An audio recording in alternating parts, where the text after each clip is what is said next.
in the squadron. They called him Bullets, but we call him Greg Kelly. Greg Kelly is on the air on the Red Apple Podcast Network.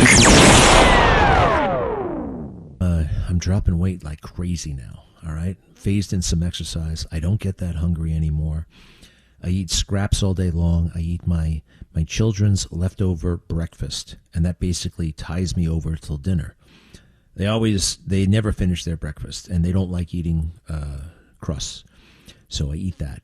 And it's much better for me to talk about these matters than the ones that upset me, like a city and a country going crazy with leftist, anti-Semitic, hideous ideology that message won in places that, in a city that I call home.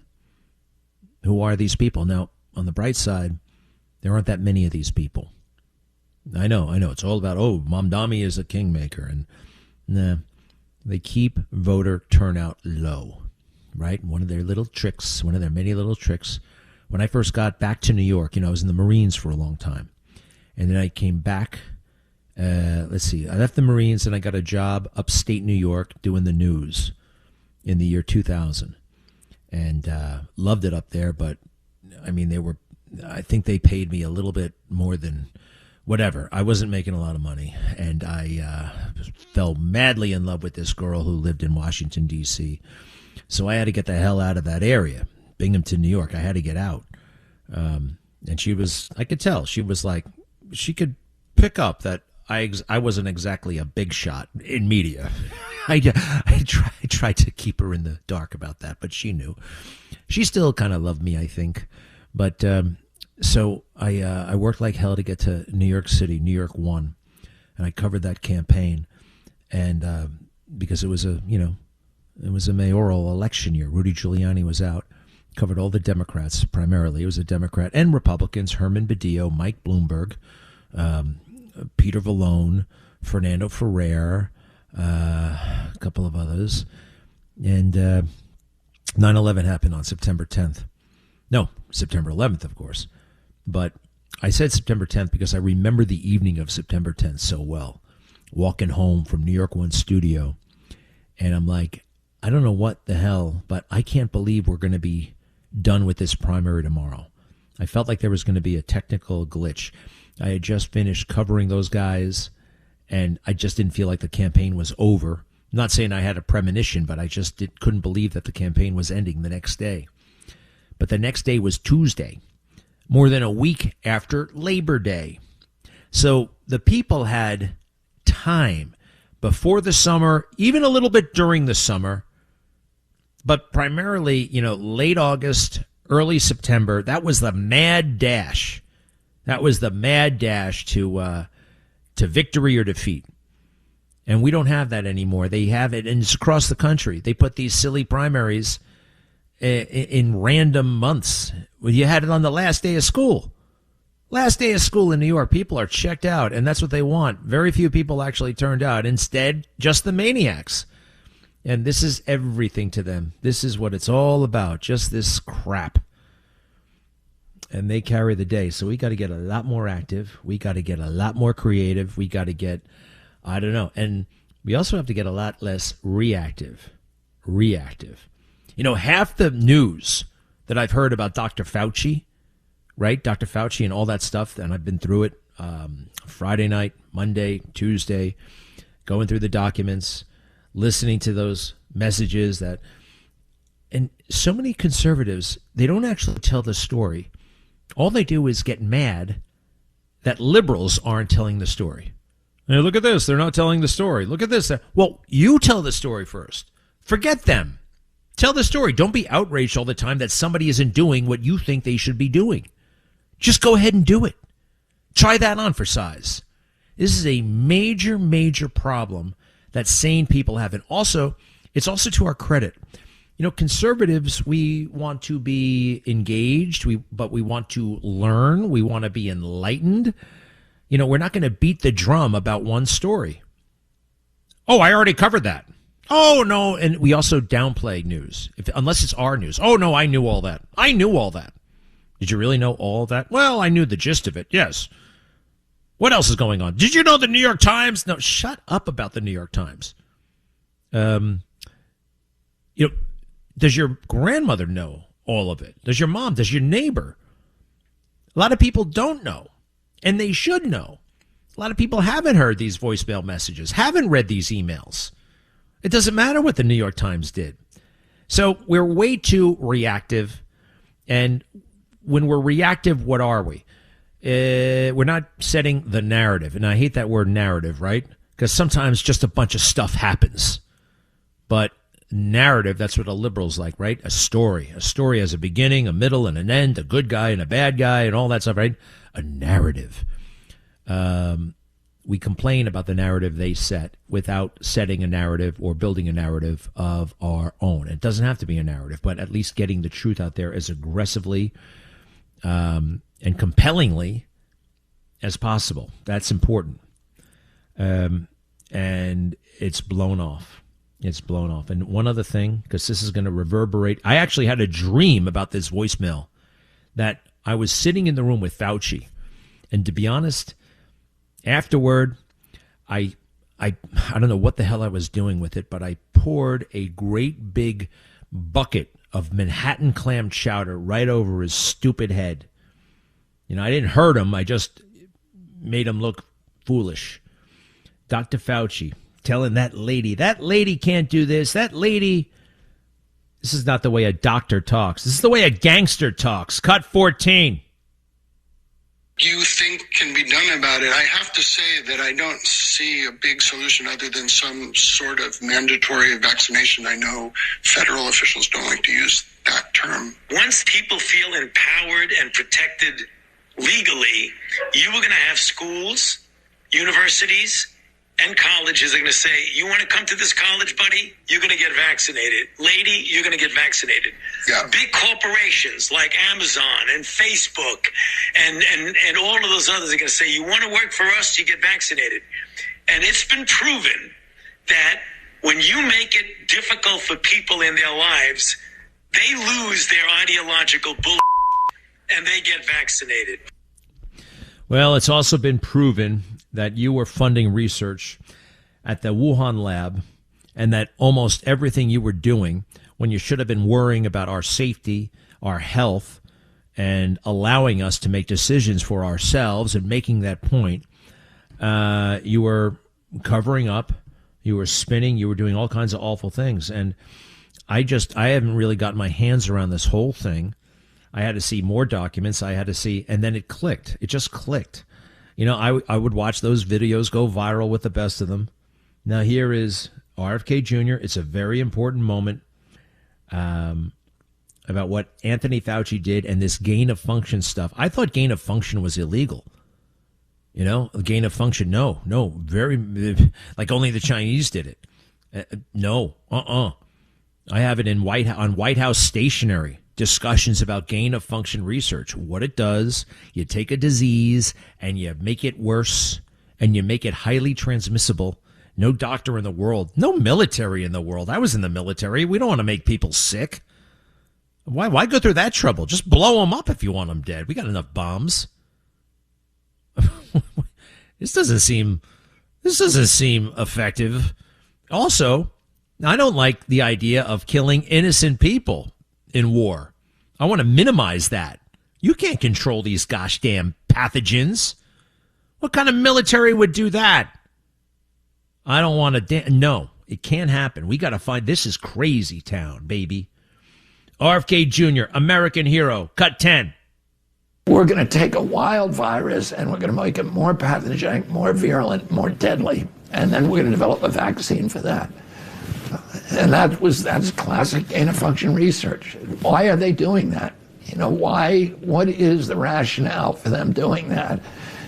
The only real rationale, if you think about it, is to develop bioweapons and then develop a defense to those bioweapons. So that's what they were doing. And Anthony Fauci was given a 68% raise by the military because of these new military responsibilities. He continued to do that to 2014. And that year, 3 of the bugs escaped. in high-profile escapes from 3 different labs in the United States. Really deadly bugs escaped. Absolutely. I got it here, USA Today and beyond. It was all documented. It actually happened. So when that happened, it made news. I got stories going all the way back to 2014 about that very thing, and it happened before 2014. And then a bunch of scientists got together, wrote a letter to the President of the United States saying, you guys got to cut this crap out. Next RFK cut, if you don't mind.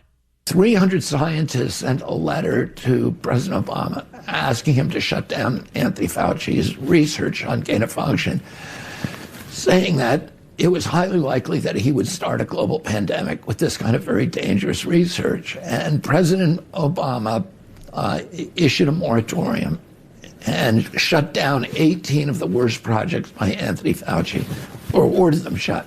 In the end, he really didn't shut them. He instead moved the research offshore, where he would be out of the oversight of these troublesome scientists, the 300 scientists, a group that called itself the Cambridge Working Group. I got the document right here from July 14th, 2014.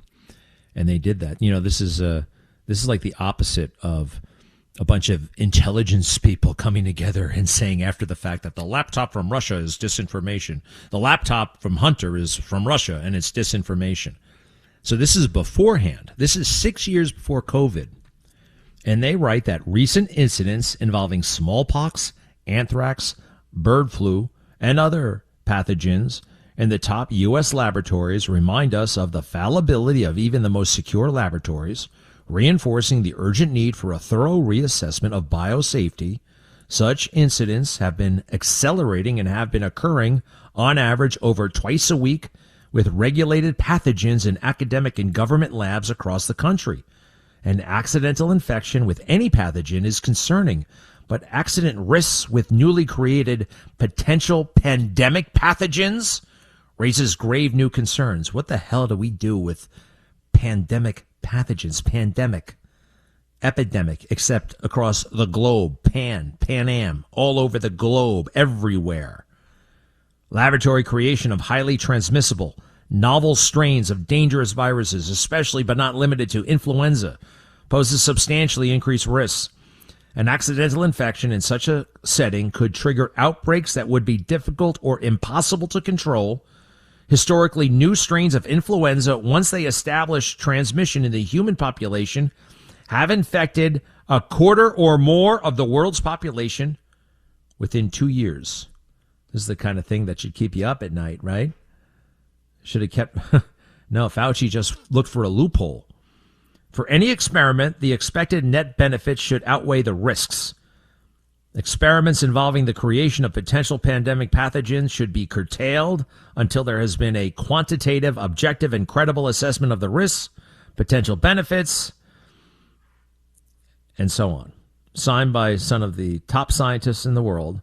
Whenever possible, safer approaches should be pursued in preference to any approach that risks an accidental pandemic. If you have a facility and there's even a chance of starting a pandemic, maybe you ought to close that facility down. So this concern isn't just blown off. It's not just tweeted or anything like that and forgotten. It's back in 2014. And the White House actually kind of received this and officially summarized it and put out a new policy. And I have it here from the National Archives. President Barack Obama. Following recent biosafety incidents at federal research facilities, the U.S. government has taken a number of steps to promote and enhance the nation's biosafety. And one of the things they did was suspend gain-of-function research. It says right here, they're going to assess the potential risks and benefits associated with a subset of life sciences research known as gain-of-function studies, with an ultimate goal of better understanding disease pathways. Because gain-of-function studies aim to increase the ability of infectious agents to cause disease by enhancing its pathogenicity or increasing its transmissibility. That, to me, is really shocking that the White House actually knows what it is and says we're doing it, but we're going to suspend it for a little while. This is the deep state for you. These are bureaucrats. It took Rand Paul, a physician, and Robert F. Kennedy to come in, right? These politicians, they're too busy getting themselves liked and known and elected and reelected and raising money. What the hell do they know about pathogenicity, whatever the hell? They don't know. I don't know. I want an expert, though. And that doesn't mean I want an unelected expert. I want experts who work for me and you. And we don't have many of them. It's one of our chief vulnerabilities that we're not getting better people in politics. All right. More on last night's fiasco. I think there's a way to kind of put it in check and go forward. And ultimately, freedom and liberty will prevail. Don't let anybody exaggerate what happened last night. We can't minimize it either. My friend Ryan Girdusky is going to be dropping by. Probably the finest political mind in America. He's 10 times better than that Frank Luntz character. How wrong can you be? For how long, Frank? Be right back. Greg Kelly on the Red Apple Podcast Network. Okay, 800-848-9222, 800-848-9222. Remember October 7th when they murdered all those, young girls at the rave and their boyfriends and babies and families and innocent people? It was terrible. What was your reaction? Listen to one of the new members of Congress. Chevalier is her name, and she's going to Congress. She just beat Adriano Espaillat. Guy I don't always agree with, but he's a decent man. Listen to this freak. Go ahead. I was there at that rally on October 8th because I remembered what happened in 2014. And I knew that the reaction would be an outsized reaction that would cause the death of thousands upon thousands of people. There was some sort of rave or desert party where they were having a great time until the resistance came in electrified hang gliders and took at least several dozen hipsters.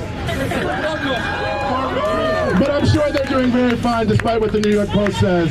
The chapters of this various so-called kibbutz settlement. She was at this rally. This is the kind of thing that ends political careers. Now it makes them. Wow.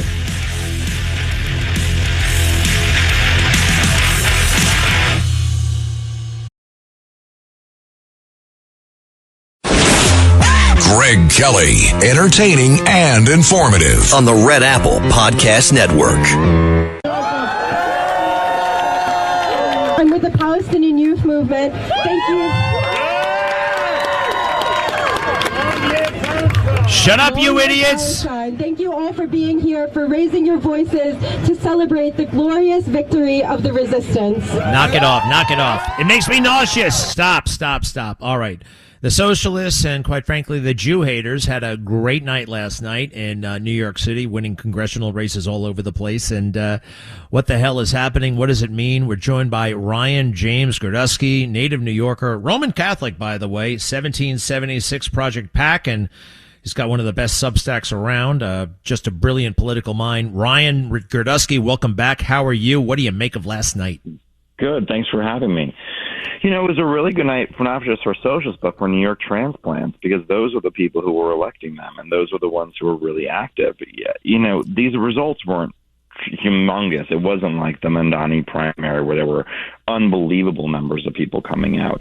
It was not a hugely high turnout election, but it was also very high, though, among recent people coming to New York who are transplants. And they have to justify the reason that they're in this city, which is because of Michael Bloomberg, because of Rudy Giuliani, because of the New Yorkers who built this place, and they resent them, possibly because they resent their own fathers and they resent everything else in America. However, they have to justify why they're here, and they are here, and that's why they vote in socialists. By the way, none of the people who won last night, not a single one, were born in New York, raised in New York, have lived, most of them have not even lived in New York for a decade, and they are the ones now representing New York, which is very interesting. That is interesting, and your kind of psychoanalysis of it all is also kind of fascinating. I want to put it in a little bit of perspective, I guess, so how many socialists do we now have in Congress? Technically, I think, these guys have got to go through the general, but that's kind of a fait accompli. So we're going to go from 2 socialists in Congress to 4. Now, by that, it doesn't really potentially mean all that, but it does mean all that. But tell us how it means all that. We already have 2 that just got elected in New Jersey in special election, so we're actually going to go from 2 to 7. So it will be still a low amount, but still we'll have more than we used to have. And it's going to pull. These people are big mouths, and they've got a lot of status, and they got a cool factor. And I believe they intimidate people like Schumer and Hakeem Jeffries, and you got Bernie Sanders on their side. So they're going to pull the party even further to the left, right? Well, because everyone lives in fear of them. I mean, the only thing that probably prevented Hakeem Jeffries from getting a primary challenge was Mamdani telling everyone not to run against him. But if they chose to challenge him, who knows if they would have won. Grace Meng, who is a fairly liberal Asian Democrat in Queens, New York, she only won her primary by 15 points against a no-name. That's how active the left was even in her own district. And the problem is, as sensible people continually leave the Democratic Party because it's nuts, the ones who are left are the DSA. They are in full control because they're the last man standing at the insane asylum. So all right, a couple of things. The people who are still there, the Schumers of the world, right? I sense that they will go crazy, like on purpose. They're gonna adopt these positions as their own before they would leave. They see the writing on the wall. They want to keep power. They want power more than they want to help. So my question is, do you think more of that's going to happen, or the DSA is just going to marginalize itself and all the sane people are going to leave? Well, I don't think there's anything Schumer could do to win them over. I don't think there's anything Schumer could do to win them over. I think that Schumer's fate is basically being written right now. Maybe on a statewide level, maybe Schumer can have some chance of surviving if you add in Long Island and a lot of the Orthodox Jews in Rockland County and Staten Island. Maybe Schumer could have a chance, but I doubt it. At the same exact day, I think Schumer's basically done for. If you look at what the DSA actually believes in, more than just housing for all, more than just freeing criminals from jail and abolishing the police, and of course Gaza, because Gaza, everything has to do with Gaza at all times, day or night, what they actually came out in their platform recently is even crazier than that. Their other positions are to abolish the Supreme Court and the presidency and put it under purview of Congress. And by Congress, they also want to abolish the Senate. Abolishing the Electoral College has also been around for quite some time. They want to abolish the idea of billionaires and take all their wealth and take their assets, increase taxes on people who make more than, I think it's $2 million a year, over 80%. They want extreme levels of wealth confiscation and private property confiscation, and of course, every kind of DEI, anti-white policy under the sun. What the media has covered them talking about is really more of their moderate positions and not the far left positions that are also in the grouping of all their radical beliefs. Say that last part again. I don't understand. The media, what did the media miss? The media is focusing a lot on the issues of Gaza, for example, which has broad support in the Democratic Party. They haven't talked about the fact that they have put out papers saying, we need to abolish the Senate. That's been one of the DSA's main positions for quite some time. They haven't ridiculed these people yet as being left-wing, nonsensical lunatics. And that's what they deserve to be mocked as. And with that, I guess I keep hearing, well, this is potentially an advantage to Republicans going into the midterms. I think it's a high-risk advantage, if it's an advantage. Is it an advantage, run against these maniacs and hold the Senate, hold the House? Definitely paint them as but remember, this is going far beyond New York City. They have DSA members who won primaries in Montana. They've got DSA members who won primaries in the Midwest. They're having a DSA primary. DSA won Graham Plattner in Maine, and a DSA candidate is running U.S. Senate in Michigan right now. El Said is his last name. They have far-left DSA candidates running all over the place. What's really interesting, Greg, if you think of how long black voters were the institutional support and the institutional bedrock of the Democratic Party, how quickly they have been usurped by Muslim immigrants, it's almost kind of shocking how quickly one group has displaced the other. It's just, a side note, but it's an interesting note. And the only thing that really locks these people in is their hatred of capitalism, their disdain for America, and their demand to free Gaza and to obliterate the state of Israel, and also open borders and ICE. And there are great people like you and some content creators out there and strategists like yourself, but I don't think that there are all that many. Well, there's Brandon Gill, but you got a lot of John Thunes. You got a lot of people who are not really comfortable making this, aggressive yet true argument that you're and raising the alarm. Well, the funny thing is, I was Brandon Gill's general consultant in his primary campaign. So it's funny you lobbed the two of us into with each other. Yeah. Well, spot on, right? I mean, Brandon's a gem. Yeah, I mean, we don't have as many clear, coherent fighters who don't care if you call us racist or this thing or that. It's water off a duck's back at this point. It doesn't really mean anything to anybody, because we've heard when Mitt Romney and John McCain were accused of being racist, being Nazis, and all the rest of it, really the term lost all of its meaning. When Mitt Romney, who's probably never said a swear word in his entire life, was accused of being a Nazi, it really did lose every kind of merit it had back to people who can remember 2012. So I think that it is a time for Republicans to be fearless, but also it's a time as Trump starts exiting the White House, and he still has another 2 years left, but as his time in office starts dwindling, to say what do we want now? What does our future hold? What are we going to actually try to achieve going forward in the next decade or so? Because the 2030 decade, with redistricting the way it's going, the way people leaving California, leaving New York, leaving Illinois, and moving to Texas and Florida, we could win the presidency every year in the 2030s if we just hold North Carolina, Ohio, Florida, Arizona, and Texas and Georgia.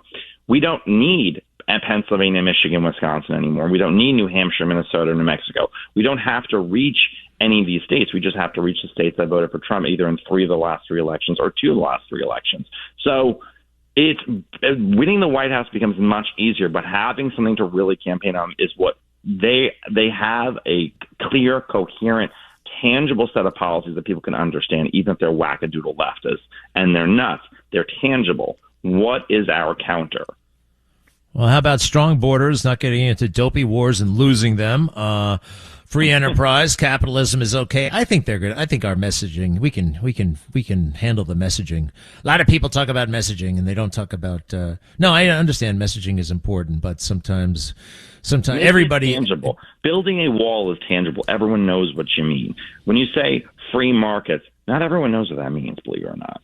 It kind of seems esoteric. It can seem far out. You have to make it tangible. You have to say, I want to get every kid who goes to 8th grade to read and do math at an 8th grade level, which is what Mississippi and Louisiana are doing right now with their education reform. You have to say, I want to get the GDP per capita raised as fast as the overall GDP. So everyone raises together. You have to make things easy to understand for people, because everyone's busy. They don't have time to do this. They have to look at TikTok while they're trying to ignore their children destroying their house. They don't have the time to read policy papers. They have to, Life in America. Oh boy.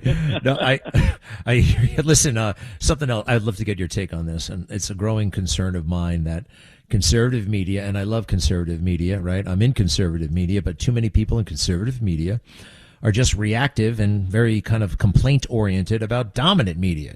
Why didn't the New York Times say this? Why didn't they do that? And I'll point this out, and I'm going to do a little of that myself. Dr. Fauci and this amazing information and the documentation from Tulsi Gabbard. It wasn't even covered by Fox News. It wasn't even covered by Fox News Sunday, their signature news program.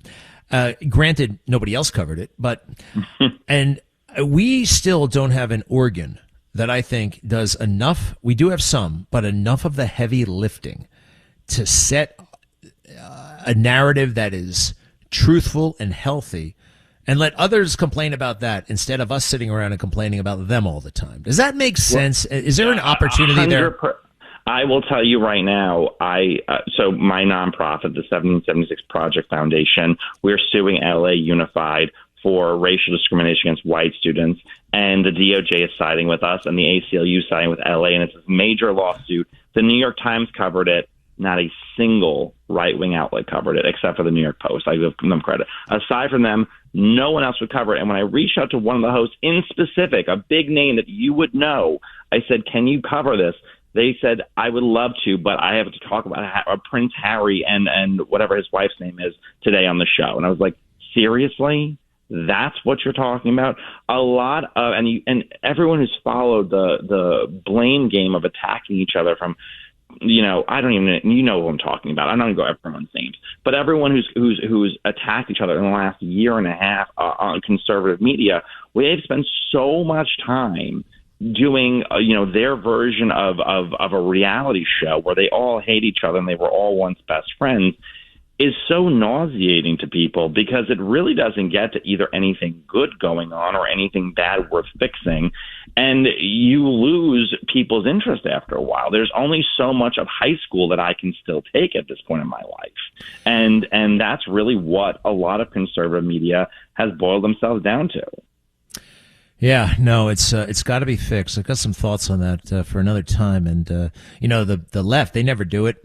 They never do it until they decide to do it. And then they get rid of somebody like Swalwell or Cuomo. Or, once they get permission, then they do it quickly. And they're never heard from again. It's not this long, dragged out, it's a quick homicide. It's not a long, dragged out, a torturous murder like the way the right does it. Yeah, no, it's, amazing times. Ryan Girdusky, we appreciate it. Where can people find your work and support what you're doing? You can go to my podcast, the Numbers Game Podcast. It is on the Clay and Buck Network, and you can also check me out on Twitter at Ryan Girdusky. Clay and Buck, who the hell are those guys? I'm only kidding. Ryan Girdusky, good luck, and we thank you very, very much. Thank you. All right, to be continued. 800-848-9222, 800-848-9222. That man is brilliant. Ryan Girdusky, the Numbers Game Podcast.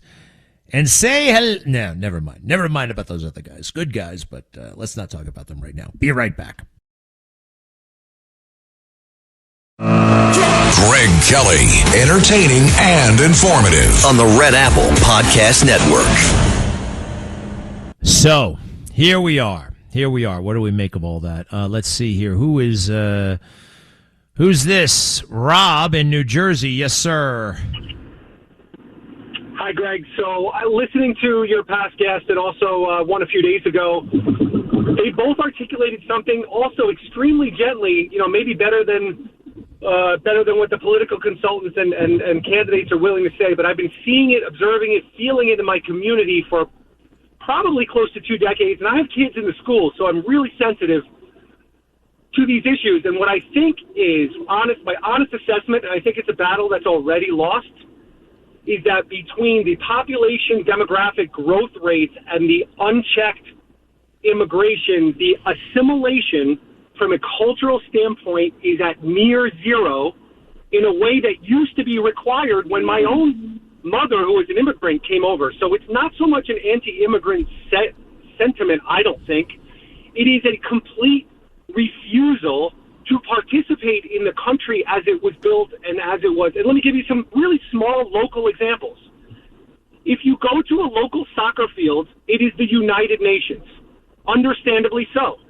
If you go to a local baseball field or football or basketball, you will see 1% international people putting their children into treasured American sports programs. That's the very basic level. So what I'm That's saying very is interesting. I like, no, we're not anti-immigrant, but the immigrants seem to be anti-American with this refusal to assimilate. This, right? I think that's how you're putting it? Yes, in my town alone, there are 3 Muslim schools. I was shocked to learn they have 1,700 students that are completely set apart from the public school population.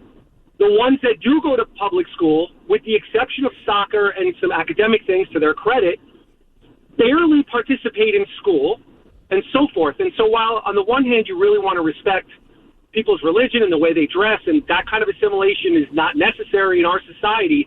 But you've taken in tens of millions of people in a short period of time, and the country simply cannot digest it because those groups have never been required to, quote-unquote, become Americans, and now they don't really want to.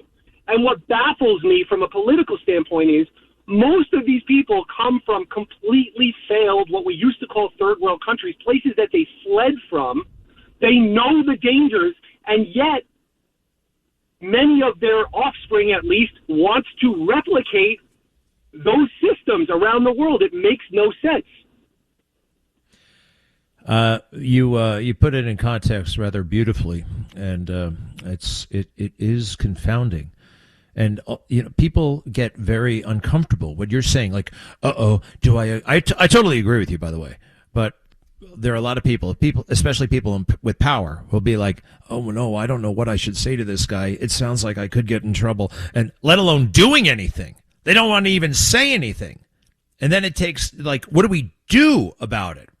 Hey, and the only thing you did say that I would possibly push back a little bit, the matter of dress, the matter of, you can wear whatever you want, all right? You can. It's a free country. Dress like whatever you want. But to a certain degree, we do have a Western style of dress. Granted, it's gotten very, very sloppy, but I would like to see that. I would like to see people dress in a Western way. And that way is huge, by the way. There's a million different designers. There's a million different styles. There's a billion, you know what I mean? But, I mean, come on. Like, don't you like it here? You went through a lot of trouble to get here. It's very interesting. It doesn't make sense. You're right. All right. Fantastic points, sir. To be continued. Thank you. Let's go on to next. We have, what do we got here? Andrew, we haven't talked to you in a long time. Hi. Hi, Greg. I want to know why no one talks about where George Soros and his son live and why they never get in trouble for supporting the parasites of America. Well, I know where they live. They have, actually, I've been by their house. They have a house in the Hamptons. They got a house up in, I think, Westchester. It's got a big apartment on, where is that damn thing? I used to know it. You can find out. That's not a secret. I mean, they are discussed quite a bit, aren't they? Don't you think? I mean, also you got to remember, why isn't anybody talking? Why isn't anybody talking? Why isn't anybody talking? Well, sometimes even if you're talking about it, nothing really happens. Nothing really changes. And that's what I'm noticing and growing more and more uncomfortable with. Moving from talking to action. It's hard, but it's so crucial. Thanks for listening to The Greg Kelly Show. You can hear The Greg Kelly Show weekdays at 12:15 on 77 WABC. If you like the podcast, share it with your friends and listen anytime at WABCRadio.com and download the WABC Radio app. Hit that subscribe button on all major podcast platforms. Plus, follow WABC on social on Instagram, TikTok, Facebook, and X. See you next time for a new episode so you never have to wonder. What the heck is going on here?